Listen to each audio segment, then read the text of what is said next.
We live in a world of great diversity, spread across many nations. We seek direction and a better way to live, and to this end, we follow an approach or a set of principles to guide us. In Islam, God has established 5 principles which define the framework for the Muslim life. These principles are better known as the 5 pillars of Islam. Each pillar upholds a duty which is obligatory upon every able-bodied Muslim. The first and most important pillar of Islam is the testimony of faith.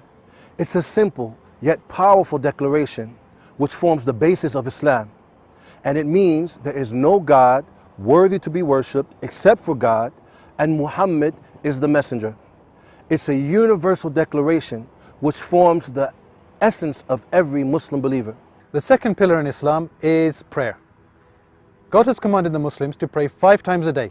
So 5 times a day, Muslims as worshippers drop whatever they're doing, wherever they are, to perform the prayer. And in fact, the prayer is a direct link with God, the only one worthy of worship. It only takes a few minutes, but through it, a person can attain real happiness and inner peace. That's because in Islam, the prayer nourishes the mind and soul like food and water would nourish the body. With prayers being performed around the clock and Muslims all over the world in different hemispheres and different time zones, at any given one moment, you'll always find that there is somebody, somewhere, performing the prayer to God. The third pillar in Islam is giving the obligatory charity. This pillar deals with our responsibility towards the society that we live in. Each year, every Muslim who possesses wealth above a defined poverty line is required to pay 2.5% of their wealth towards those who are in need or poor. Paying this charity is a way of purifying one's wealth, whilst also supporting those in difficulty. The system of giving this charity is comprehensively described in the Quran. Imagine if every person paid 2.5% of their wealth to those who are in need, poverty could easily be eradicated. The fourth pillar in Islam is fasting during the daylight hours of the lunar month of Ramadan. In this very special month, the fasting person, for the sake of God alone, not only abstains from basic comforts of life like food and drink, but also from doing anything that is displeasing to God. That means things like losing your temper with people, or lying, or backbiting, or even taking part in foul talk.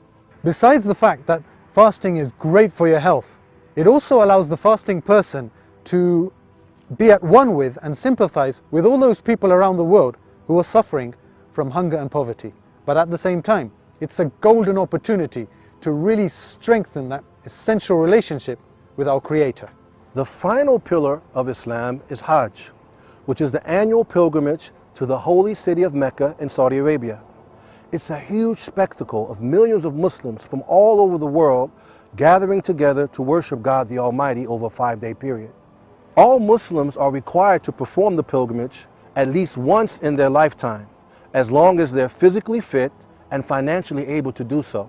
Male pilgrims only wear 2 simple white cloths around their body, which strip away any distinction of class or culture, as they stand equal before God, to the point that a millionaire could be praying next to a poor man and no one would know the difference. The 5 pillars of Islam uphold what is virtuous to every believer who submits to God's will. Muslims from all over the world are united in trying to fulfill these pillars to the best of their ability so that they may earn God's pleasure and mercy and in the end enter paradise, a life of eternal happiness.